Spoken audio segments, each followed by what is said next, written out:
Hello friends, आप सभी का आपके अपने यूट्यूब चैनल डिस्कवर राजस्थान में स्वागत है। जैसा कि आप सभी को पता है कि आपको इस चैनल पे राजस्थान से रिलेटेड जो कंटेंट है जीके का वो आपको मिल रहा है। आपके रिस्पॉन्स को देखते हुए हमने इस पे साइंस का कंटेंट भी स्टार्ट किया है। तो जो आपका ये साइंस का कंटेंट है ये अग्निवीरों के लिए इम्पोर्टेंट है। ये है अपना अग्निवीर और एसएससी जीडी। इसके अलावा एसएससी जो सीजीएल का एग्ज़ाम होता है, ग्रेजुएशन पे बेस्ड होता है जो, उसके अलावा 10+2 का जो एग्ज़ाम है एसएससी 10+2, और इनके अलावा जो स्टेट के एग्ज़ाम रहते हैं जिनमें साइंस पूछी जाती है और स्टेट लेवल एग्ज़ाम है जो, उनमें जिसमें भी साइंस पूछी जाएगी उसमें क्या है आपका ये जो साइंस का जो कंटेंट है मैं आपको करवा रहा हूँ, ये आपके लिए महत्वपूर्ण है। तो आज हम अपना पहला टॉपिक है वो स्टार्ट करेंगे। उस टॉपिक का नाम क्या है? विटामिन। जैसा कि आपको स्क्रीन पे दिख रहा है विटामिन जो हमारा टॉपिक है इसको हम स्टार्ट में करेंगे। तो सबसे पहले आपको विटामिन में क्या पता होना चाहिए? विटामिन के बारे में हम पढ़ रहे हैं तो सबसे पहले हमें पता होना चाहिए कि विटामिन की खोज किसने की है। तो विटामिन की जो खोज है वो किसने की है? फंक ने की है। और कब की थी? 1911 में। और आपका एक क्वेश्चन और बनता है, विटामिन का नाम किसने दिया? तो जो नामकरण किया है ना वो भी किसने किया है? फंक ने ही विटामिन का नामकरण किया है। अब कई बुक्स में क्या मिलता है? कई बुक्स में मिलता है कि जो विटामिन की खोज है वो किसने की? हॉपकिंस ने की है। किसने किया? हॉपकिंस। अब ये भी बात सत्य है कि विटामिन की खोज किसने की है? हॉपकिंस ने की है। बट क्या है कि जो हॉपकिंस ने विटामिन की खोज तो की थी बट वो इसका नाम नहीं दे पाया था। इसका नाम जो दिया है वो किसने दिया है? फंक ने। विटामिन का नाम किसने दिया? फंक ने दिया। और आपके जो पिछले एग्जाम्स में भी क्वेश्चन पूछे गए हैं तो उसमें आपको ऑप्शन दिया गया है कि विटामिन की खोज किसने की? आपको फंक ही दे रखा है, हॉपकिंस ना दे करके ऑप्शन में ज़्यादातर फंक दे रखा है। तो आपका आंसर क्या होगा? विटामिन की खोज किसने की है? फंक ने की है। और बाई चांस यदि आपको हॉपकिंस भी दे देता है तो आपको उसमें फंक नहीं आएगा। तो आपको इन दोनों में से एक ही ऑप्शन मिलेगा। यदि आपको हॉपकिंस मिलता है, फंक नहीं दिखता, तो आपको हॉपकिंस आंसर सही करना है, और यदि फंक मिल जाता है तो फंक सही करना है। अब हमें इंपॉर्टेंट बात क्या है हमारी और विटामिन में? विटामिन से हमें कोई ऊर्जा मिलती है क्या? तो जैसे आप सोचते होंगे कि मैं विटामिन ले लेता हूं और विटामिन से हमें बहुत सारी ऊर्जा मिल जाएगी, तो विटामिन से हमें कोई भी ऊर्जा नहीं मिलती है। विटामिन से कोई भी ऊर्जा नहीं मिलती। तो ऐसा ही डायरेक्ट आपका क्वेश्चन भी आया हुआ है कि निम्न में से ऊर्जा का स्रोत नहीं है। तो हमें बताना है कि निम्नलिखित जो हमें दे रखे हैं इनमें से ऊर्जा का स्रोत क्या नहीं है। पहले ऑप्शन में दे रखा है कार्बोहाइड्रेट, दूसरे ऑप्शन में दे रखा है लिपिड, और तीसरे ऑप्शन में हमें दे रखा है प्रोटीन, और चौथे ऑप्शन में हमें क्या दे रखा है? विटामिन। अब देखो मैंने आपको क्या बताया, विटामिन से हमें क्या है? ऊर्जा नहीं मिलती है। और हमारा क्वेश्चन क्या है कि ऊर्जा का स्रोत नहीं है। तो क्या हो जाएगा आपका आंसर? आपका आंसर हो जाएगा विटामिन। जो कार्बोहाइड्रेट है, लिपिड है और प्रोटीन है, इन सभी से हमें क्या मिलती है? ऊर्जा मिलती है। और विटामिन से हमें ऊर्जा नहीं मिलती है। तो हमारा आंसर क्या हो जाएगा? विटामिन। तो आपका डायरेक्ट क्वेश्चन आया हुआ है यही वाला, और इसको आप ध्यान में रखना। उसके बाद आपको यह भी पता होना चाहिए कि विटामिन से यदि हमारे को ऊर्जा नहीं मिलती तो ये किस लिए हमारे बॉडी के लिए सहायक है? तो ये किस लिए सहायक है? शरीर की उपापचयी क्रियाओं के लिए है। ये शरीर की उपापचयी क्रियाओं को क्या करता है? नियंत्रण करता है। अब आप पूछो उपापचयी क्रिया क्या होती है? जैसे हम भोजन लेते हैं, हम खाना खाते हैं, तो खाना खाते हैं उसके बाद भोजन का क्या होगा? हमारे शरीर में पाचन होगा, है ना? भोजन क्या होगा? हमारे शरीर में जाकर के पाचन होगा। अब भोजन से लेकर के, खाने से लेकर के पाचन तक जो क्रियाएं होती हैं उन क्रियाओं को क्या बोलते हैं? उपापचयी क्रियाएं। तो अब चलते हैं हमारे नेक्स्ट आगे की ओर। देखो आगे क्या दे रखा है हमें विटामिन में। देखो इसका आंसर क्या हो गया? इसका आंसर हो गया आपका डी। अब देखो, अब हमारा आ गया विटामिन है वो क्या होते हैं आपके? दो प्रकार के होते हैं। किस प्रकार से इसका डिवाइडेशन किया गया है? घुलनशीलता के आधार पे। जैसे विटामिन है वो किस में सोल्यूबल है उसके आधार पे विटामिन का डिवाइडेशन किया गया है कि कौन सा विटामिन किस में घुलनशील है और कौन सा किस में नहीं घुलनशील। आपका देखो, एक तो विटामिन है जो पानी में घुलनशील होते हैं और एक विटामिन है जो वसा में घुलनशील होते हैं। अब देखो पानी में घुलनशील विटामिन कौन सी है? आपको डायरेक्ट क्वेश्चन पूछेगा कि पानी में घुलनशील विटामिन कौन सा है? पानी में घुलनशील विटामिन का नाम बताओ। ठीक है, और आपको ऑप्शन दे देगा नीचे विटामिन का नाम। ये आपका डायरेक्ट क्वेश्चन आ गया। अब ऑप्शन में दे दिया आपको बी और के, डी, ए, इस प्रकार आपको ऑप्शन दे दिए। ए में आपको बी दे दिया, और बी ऑप्शन में के दे दिया, सी ऑप्शन में डी दे दिया, और डी ऑप्शन में आपको ए दे दिया। अब हमें यह बताना है कि जो पानी में घुलनशील विटामिन कौन सा है।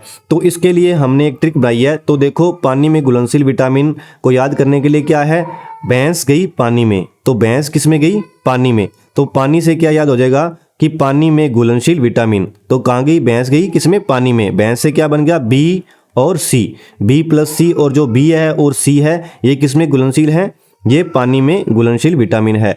तो भैंस गई पानी में, तो हमारा इसका आंसर क्या होगा, पानी में घुलनशील विटामिन कौन सा है, तो पानी में घुलनशील विटामिन हो जाएगा बी।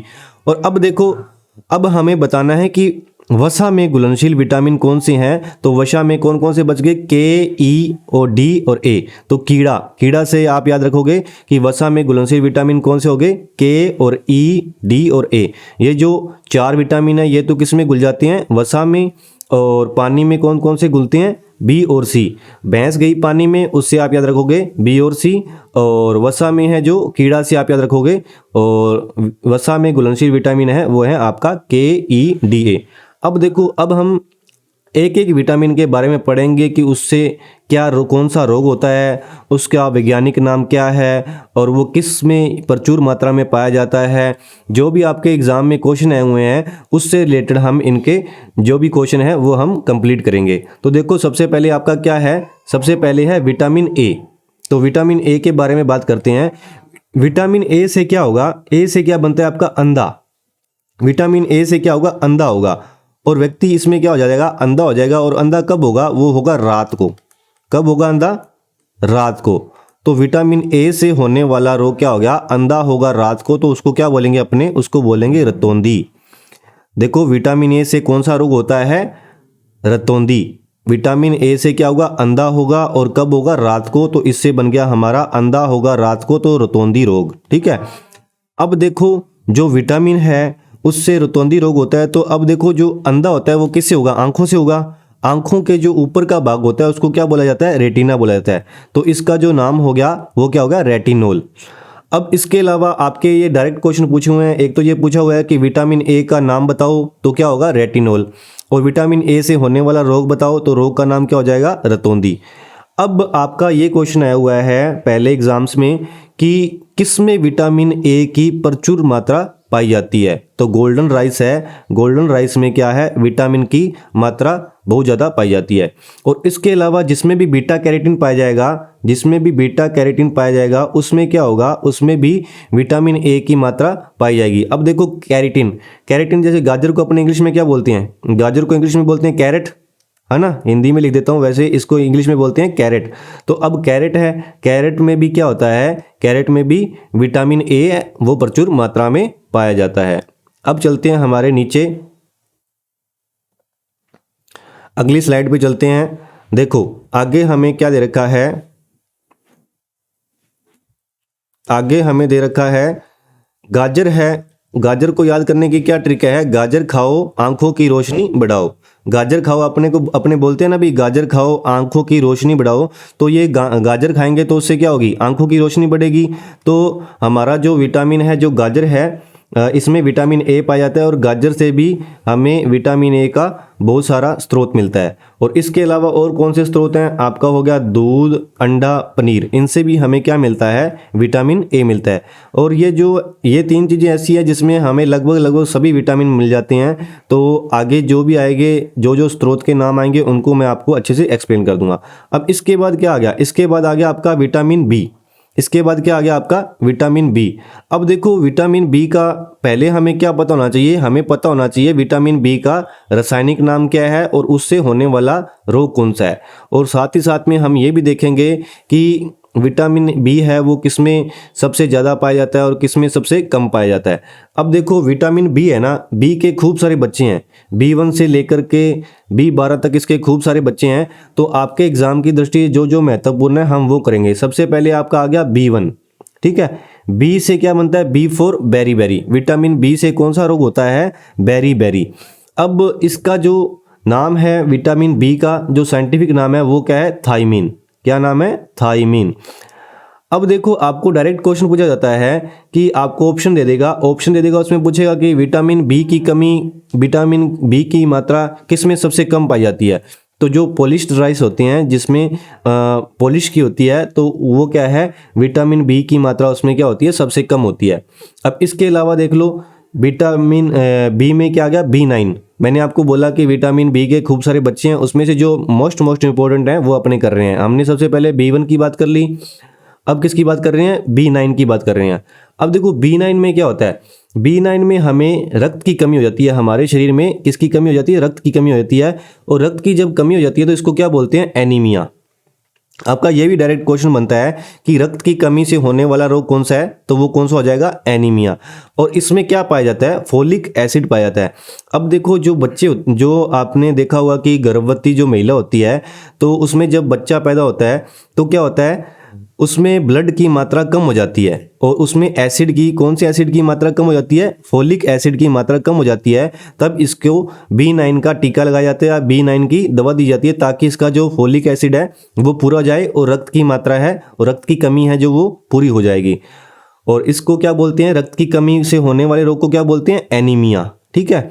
अब उसके बाद आ गया आपका B12।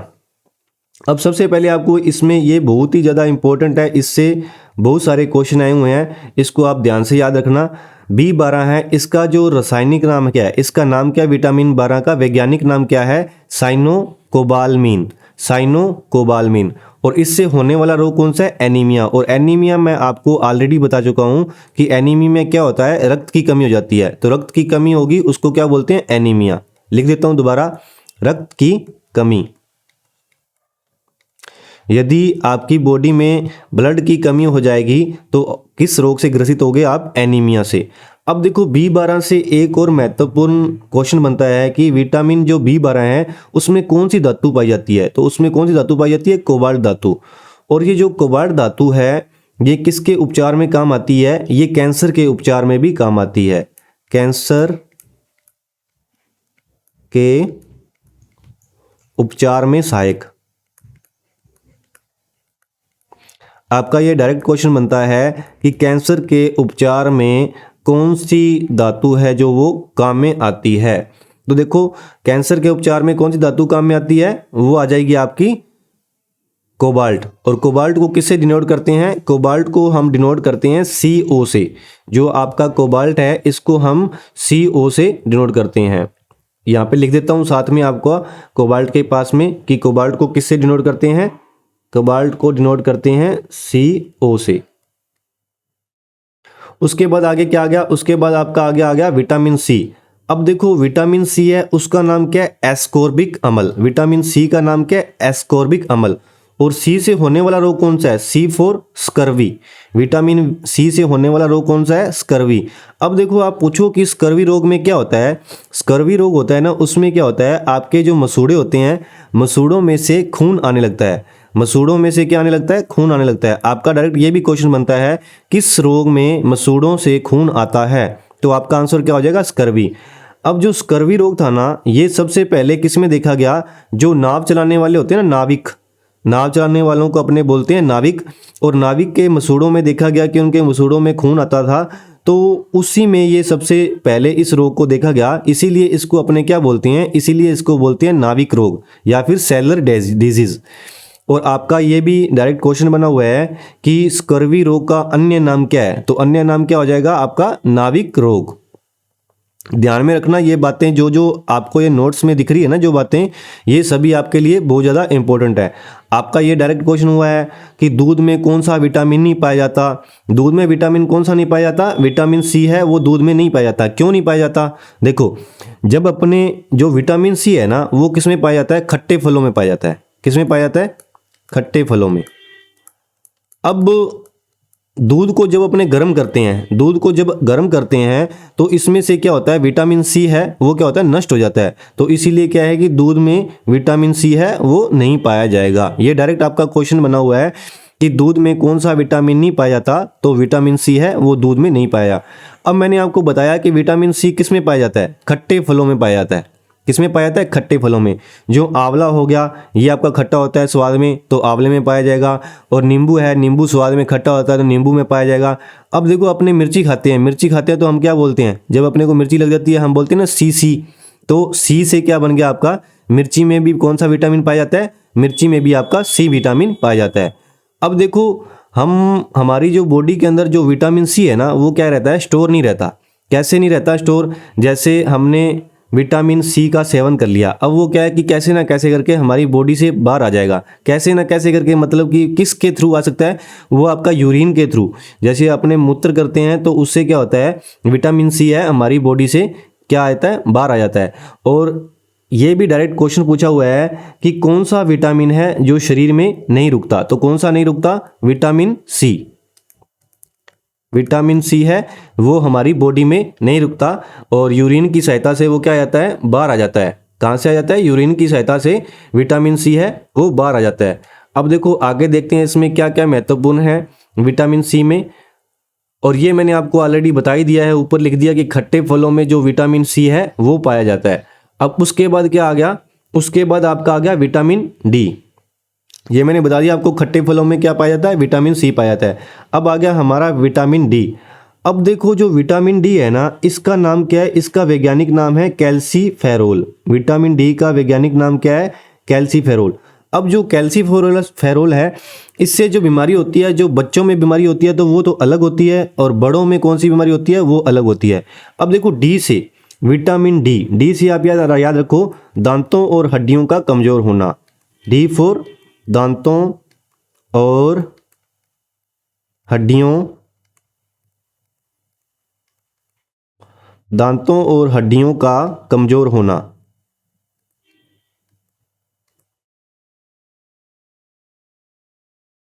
दांतों और हड्डियों का कमजोर होना। विटामिन डी से क्या होगा? आपके दांत और हड्डियां हैं वो कमजोर हो जाएंगी।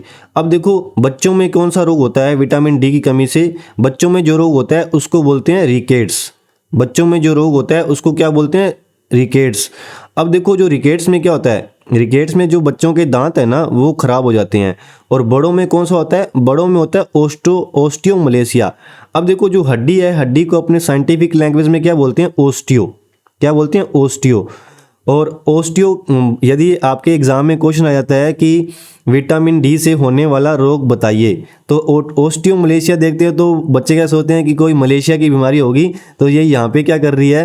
तो मलेशिया से क्या ये समझाते हैं? ऐसे समझाते हैं कि कोई मलेशिया की बीमारी होगी। तो ये मलेशिया की बीमारी ना होकर के इसका आपको मैं अर्थ ही बताता हूँ। ओस्टियो का मतलब क्या होता है? ओस्टियो होता है हड्डी के लिए यूज़ किया जाता है साइंस में। किसके लिए यूज़ किया जाता है? हड्डी। अब उसके बाद क्या आ गया? मलेशिया का मतलब क्या होता है? कमी। अब देखो दांतों और हड्डियों में जब कमजोरी आ जाती है तो वो किसके कारण आती है? विटामिन डी के कारण। अब देखो हड्डियों में कमी यानी कि हड्डियों में क्या आएगी? कमजोरी आएगी। तो उस रोग को क्या बोलेंगे? उस रोग को बोलेंगे ओस्टियोमलेशिया। तो ये दोनों आपके इंपॉर्टेंट क्वेश्चन बनते हैं कि विटामिन डी का एक तो वैज्ञानिक नाम है, और बच्चों में कौन सा होता है? रिकेट्स होता है, और बड़ों में कौन सा होता है? ओस्टियोमलेशिया। अब इसके बाद क्या आ गया? इसके बाद आ गया भाई साहब हमारा विटामिन ई। अब देखो जो विटामिन ई है ना ये भारत के लोगों में खूब भरा हुआ है। भारत के लोगों में जो विटामिन ई है वो खूब है। और अब हम पढ़ने जा रहे हैं विटामिन ई के बारे में। अब देखो जो विटामिन ई है उसका जो साइंटिफिक नेम है, विटामिन ई का साइंटिफिक नेम क्या है? टोकोफेरोल। विटामिन ई का साइंटिफिक नेम क्या है?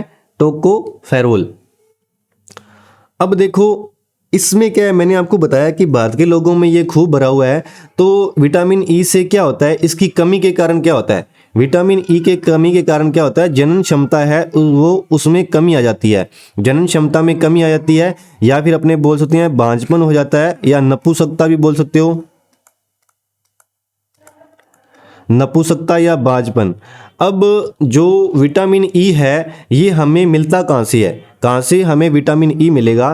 देखो कुछ भी चीज़ें हैं जो अंकुरित होंगी चीज़ें, जैसे स्रोत बोलते हैं अपने को जो जिससे से विटामिन अपने को ई मिलेगा। जो अंकुरित गेहूं हो गई उससे क्या होगा? हमें विटामिन ई मिलेगा। हरी सब्जियों से विटामिन ई मिलेगा।